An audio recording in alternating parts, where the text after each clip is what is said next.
Bedtime. Part 1. The Beginning.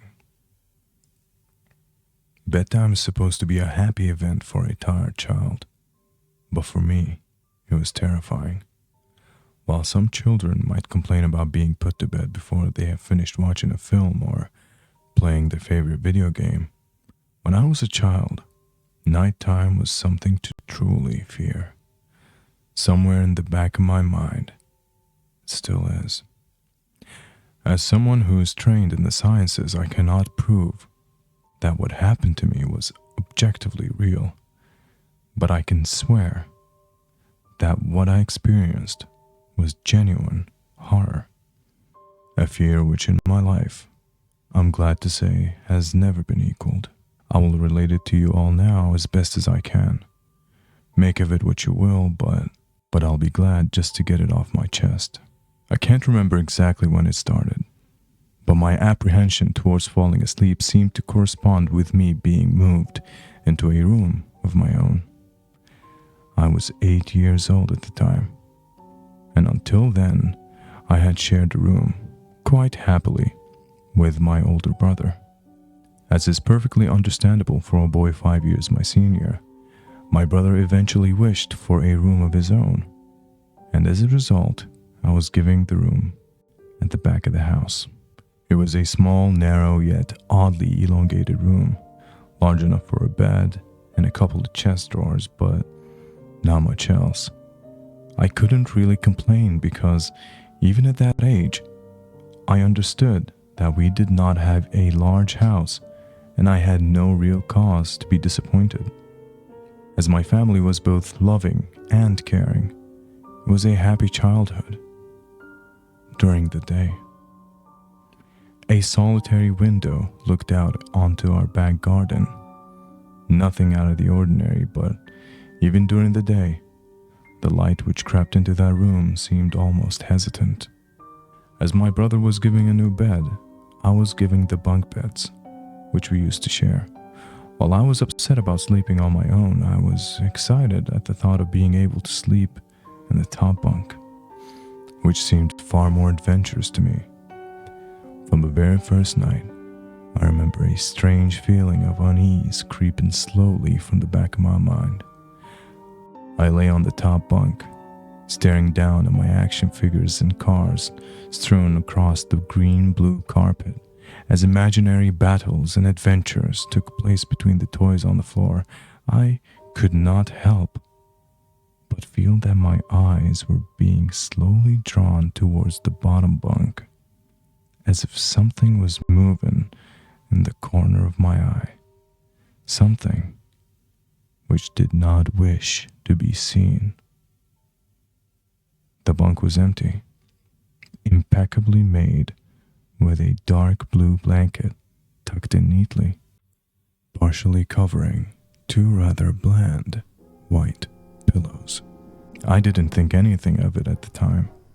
I was a child, and the noise slipping under my door from my parents' television bathed me in a warm sense of safety and well-being. I fell asleep. When you awaken from a deep sleep to something moving or stirring, it can take a few moments for you to truly understand what is happening. The fog of sleep hangs over your eyes and ears even when you are lucid. Something was moving. There was no doubt about that. At first, I wasn't sure what it was. Everything was dark, almost pitch black, but there was enough light creeping in from outside to outline that narrowly suffocating room. Well, two thoughts appeared in my mind almost simultaneously. The first was that my parents were in bed, because the rest of the house lay both in darkness and silence. The second thought turned to the noise, a noise which had obviously woken me. As the last cobwebs of sleep withered from my mind, the noise took on a more familiar form. Sometimes the simplest sounds can be the most unnerving. A cold wind whistling through a tree outside, a neighbor's footsteps uncomfortably close, or, in this case, the simple sound of bed sheets rustling in the dark, as if some disturbed sleeper was attempting to get all too comfortable in the bottom bunk. I lay there in disbelief, thinking that the noise was either my imagination or perhaps just my pet cat finding somewhere comfortable to spend the night. It was then that I noticed my door shut, as it had been as I had fallen asleep. Perhaps my mom had checked in on me, and the cat had sneaked into my room then. Yes, that must have been it.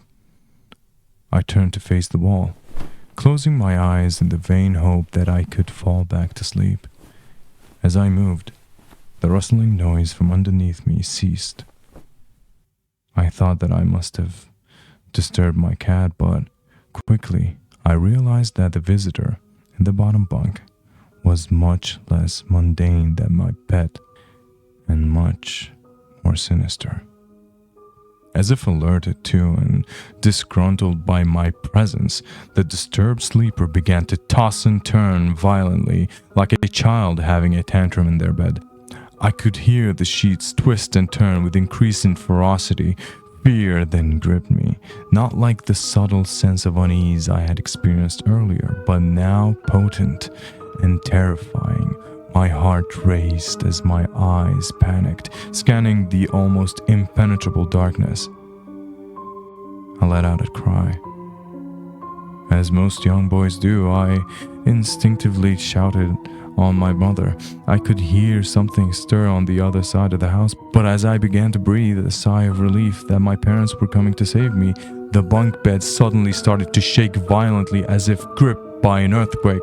Scraping against the wall, I could hear the sheets below me thrashing around as if tormented by malice. I did not want to jump down to safety, as I feared that the thing in the bottom bunk would reach out and grab me, pulling me into the darkness. So I stayed there, white knuckles clenching my own blanket like a shroud of protection. The wait seemed like an eternity. The door finally and thankfully burst open, and I lay bathed in light while the bottom bunk, the resting place of my unwanted visitor, lay empty and peaceful. I cried, and my mother consoled me. Tears of fear followed by relief streamed down my face. Yet through all of the horror and relief, I did not tell her why I was so upset. I cannot explain it, but it was as though whatever had been in that bunk would return if I even as much as spoke of it, or uttered a single syllable of its existence. Whether that was the truth, I do not know, but as a child, I felt as if that unseen menace remained close, listening. My mother lay in the empty bunk, promising to stay there until morning. Eventually, my anxiety diminished. Tiredness pushed me back towards sleep, but I remained restless. I remember the next day wanting to go anywhere, be anywhere, but in that narrow, suffocating room. It was a Saturday, and I played outside, quite happily with my friends. Although our house was not large, we were lucky enough to have a long sloping garden in the back. We played there often, as much of it was overgrown and we could hide in the bushes, climb in the huge sycamore tree which towered above all else, and easily imagine ourselves in the throes of a grand adventure in some untamed exotic land. As fun as it all was, occasionally my eye would turn to that small window, ordinary, slight, and innocuous. But to me, that thin boundary was a looking glass into a strange, cold pocket of dread. Outside, the lush green surroundings of our garden, filled with the smiling faces of my friends, could not extinguish the creeping feeling clawing its way up my spine. Each hair standing on end, the feeling of something in that room, watching me play, waiting for the night when I would be alone, eagerly filled with hate. It may sound strange to you, but by the time my parents ushered me back into that room for the night, I said nothing. I didn't protest. I didn't even make an excuse as to why I couldn't sleep there. I simply and solemnly walked into that room, climbed a few steps into the top bunk, and then waited. As an adult, I would be telling everyone about my experience, but even at that age, I felt almost silly to be talking about something which I really had no evidence for. I would be lying, however, if I said that this was my primary reason, because I still felt that this thing would be enraged if I so much as spoke of it. It's funny. It's funny how certain words can remain hidden from your mind, no matter how blatant and obvious they are.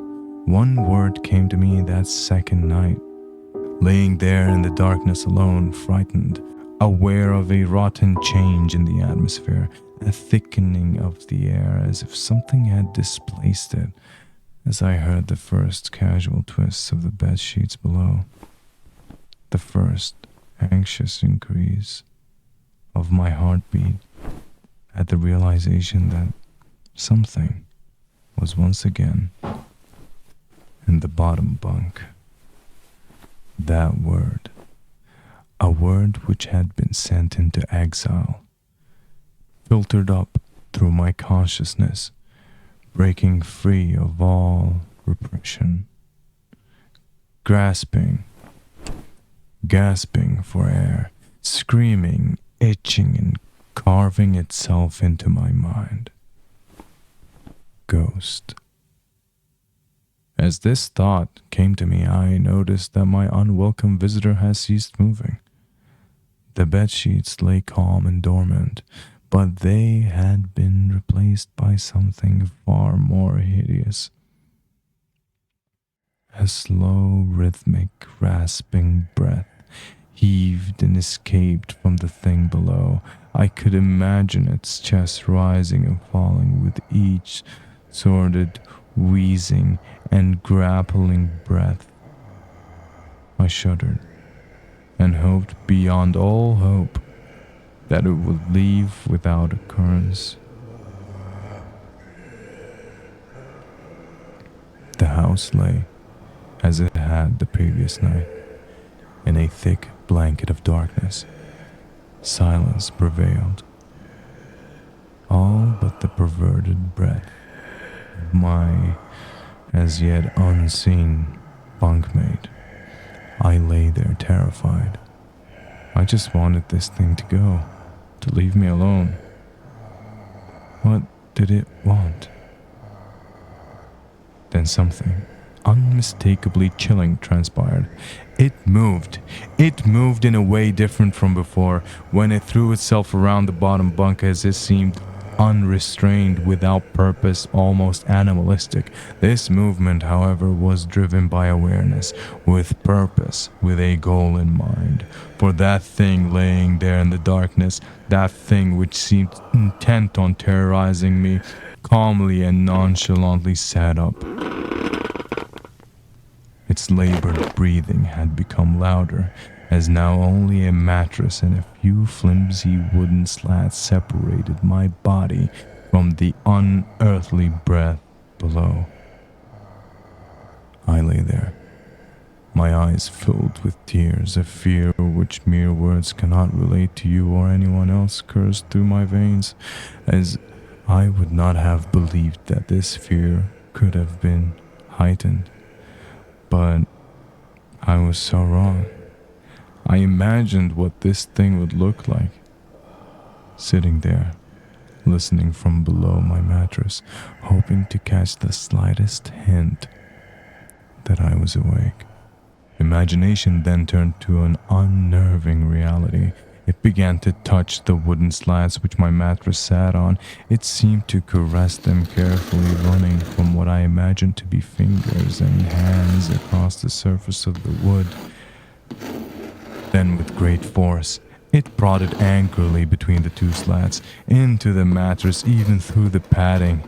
It felt as though someone had viciously stuck their fingers into my side. I let out an almighty cry, and the wheezing, shaking, and moving thing in the bunk below replied in kind by violently vibrating the bunk as it had done the night before. Small flakes of paint powdered onto my blanket from the wall as the frame of the bed scraped along it, backwards and forwards, over and over again. Once again, I was bathed in light, and there stood my mother, loving and caring as she always was, with a comforting hug and calming words which eventually subdued my hysteria. Of course, she asked what was wrong, but I could not say. I dared not say. I simply said one word, over and over again. Nightmare. This pattern of events continued for weeks, if not months. Night after night, I would awaken to the sound of rustling sheets. Each time I would scream so as to not provide this abomination with time to brood and feel for me. With each cry, the bed would shake violently, stopping with the arrival of my mother, who would then spend the rest of the night in the bottom bunk, seemingly unaware of the sinister force torturing her son every night. Along the way, I managed to feign illness a few times and come up with other less than truthful reasons for sleeping in my parents' bed, but more often than not, I would be alone for the first few hours of each night in that place, the room where the light from outside did not sit right, alone with that thing. With time, you can become desensitized to almost anything, no matter how horrific. I had come to realize that for whatever reason, this thing could not harm me when my mother was present. I'm sure the same would have been said for my father, but as loving as he was, waking him from sleep was almost impossible. After a few months, I had grown accustomed to my nightly visitor. Do not mistake this for some unearthly friendship. I detest the thing. I still feared it greatly, as I could almost sense his desires and his personality, if you could even call it that. One filled with a perverted and twisted hatred, yet longing for me of perhaps all things. My greatest fears were realized in the winter. The days grew short, and the longer nights merely provided this wretch with more opportunities. It was a difficult time for my family. My grandmother, a wonderfully kind and gentle woman, had deteriorated greatly since the death of my grandfather. My mother was trying her best to keep her in the community as long as possible. However, dementia is a cruel and degenerative illness, robbing a person of their memories one day at a time. Soon she recognized none of us, and it became clear that she would need to be moved from her house to a nursing home. But before she could be moved, my grandmother had a particularly difficult few nights, and my mother decided that she would stay with her.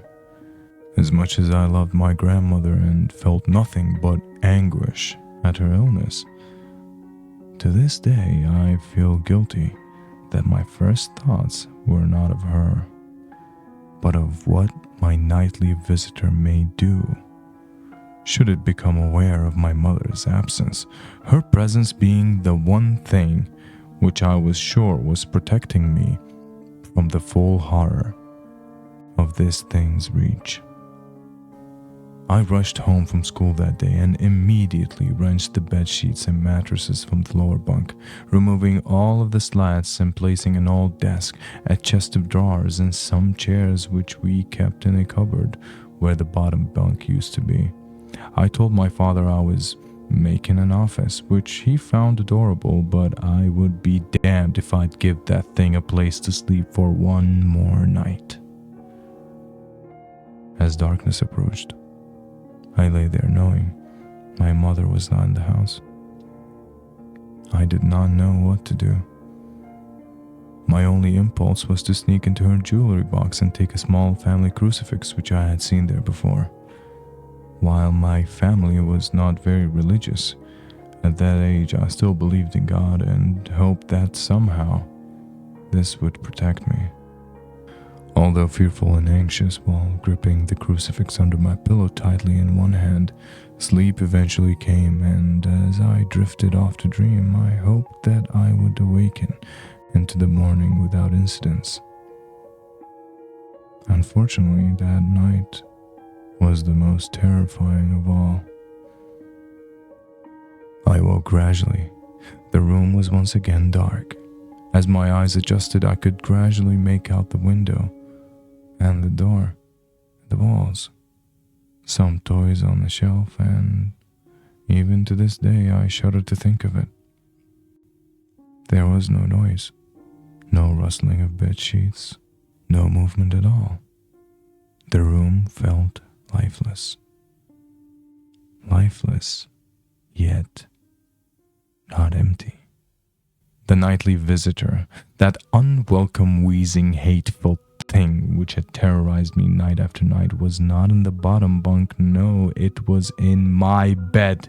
I opened my mouth to scream, but nothing came out. Utter terror had shaken the very sound from my voice. I lay motionless as if I could not scream. I do not want to let it know that I was awake. I had to. I had not seen it. I could only feel it. It was obscured under my blanket. I could see its outline and I could feel its presence, but I dared not look.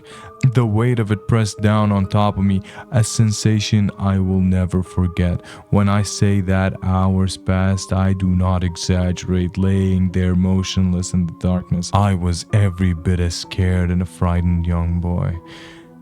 If it had been during the summer months, it would have been light by then, but the grasp of winter is long and unrelenting, and I knew it would be hours before sunrise, a sunrise which I yearned for. I was a timid child by nature, but I reached a breaking point, a moment where I could wait no more, where I could survive under this intimately deviant abomination no longer. Fear can sometimes wear you out, make you threadbare, a shell of nerves, leaving only the slightest trace of you behind. I had to get out of that bed. Then I remembered the crucifix.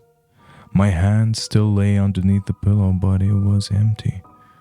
I slowly moved my wrist around to find it, minimizing as best as I could the sound and vibrations caused, but it could not be found. I'd either knocked it off the top bunk or it had, I could not even bear to think of it, been taken from my hand. Without the crucifix, I lost any sense of hope. Even at such a young age, you can be actually aware of what death is and intensely frightened of it. I knew I was going to die in that bed if I lay there, dormant, passive, doing nothing. I had to leave that room behind, but how? Should I leap from the bed and hope that I make it to the door? What if it's faster than me? Or should I slowly slip out of that top bunk, hoping to not disturb my uncanny bedfellow?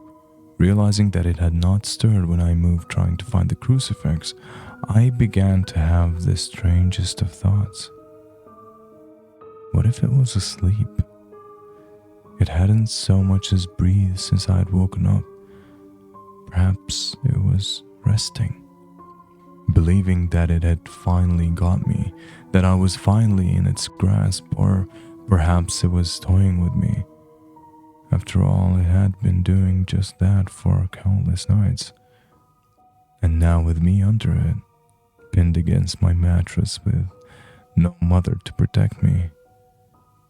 Maybe it was holding off, savoring its victory until the last possible moment, like a wild animal savoring its prey. I had to breathe as shallowly as possible, and mustering every ounce of courage I could, I reached over slowly with my right hand and began to peel the blanket off of me. What I found under those covers almost stopped my heart. I did not see it, but as my hand moved the blanket, it brushed against something smooth and cold, something which felt unmistakably like a gaunt hand. It did not stir. It felt dead. After a few moments, I placed my hand carefully further down the blanket and felt a thin, poorly formed forearm. My confidence and almost twisted sense of curiosity grew as I moved down further to a disproportionately larger bicep muscle. The arm was outstretched, laying across my chest, with the hand resting on my left shoulder as if it had gripped me in my sleep. I realized that I would have to move this cadaverous appendage if I even so much as hoped to escape its grasp. For some reason, the feeling of torn, ragged clothing on the shoulder of this nighttime invader stopped me in my tracks. Fear once again swelled in my stomach and in my chest as I recoiled my hand in disgust at the touch of straggled, oily hair. I could not bring myself to touch its face, although I wonder to this day what it would have felt like. Dear God, it moved. It moved. It was subtle, but its grip on my shoulder and across my body strengthened. No tears came, but God, how I wanted to cry as its hand and arm slowly coiled around me. My right leg brushed along the cool wall which the bed lay against. Of all that happened to me in that room, this was the strangest. I realized that this clutching, rancid thing, which drew great delight from violating a young boy's bed, was not entirely on top of me. It was sticking out from the wall, like a spider striking from its lair. Suddenly, its grip moved from a slow tightening to a sudden squeeze. It pulled and clawed at my clothes as if frightened that the opportunity would soon pass.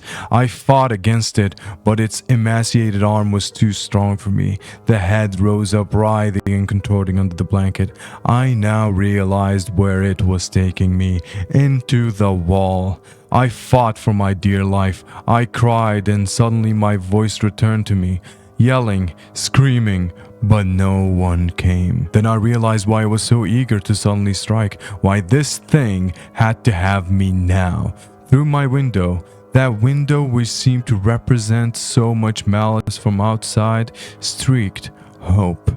The first rays of sunshine. I struggled further, knowing that if I could just hold on, it would soon be gone. As I fought for my life, the unearthly parasite shifted, slowly pulling itself up my chest, its head now poking out from under the blanket, wheezing, coughing, rasping.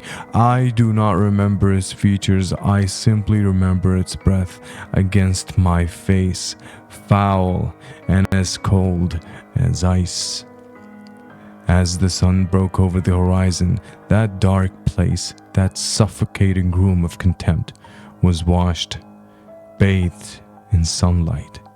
I passed out as its scrawny fingers encircled my neck, squeezing the very life from me.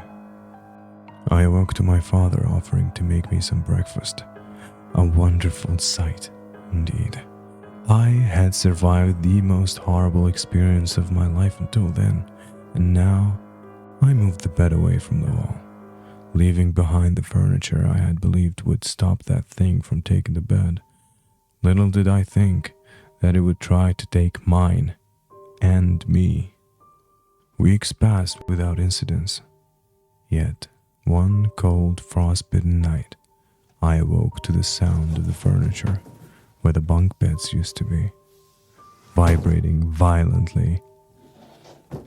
In a moment, it passed. I lay there sure I could hear a distant wheezing coming from deep within the wall, finally fading into the distance. I have never told anyone this story before. To this day, I still break out in a cold sweat at the sound of bed sheets rustling in the night, or a wheeze brought on by a common cold. And I certainly never sleep with my bed against the wall.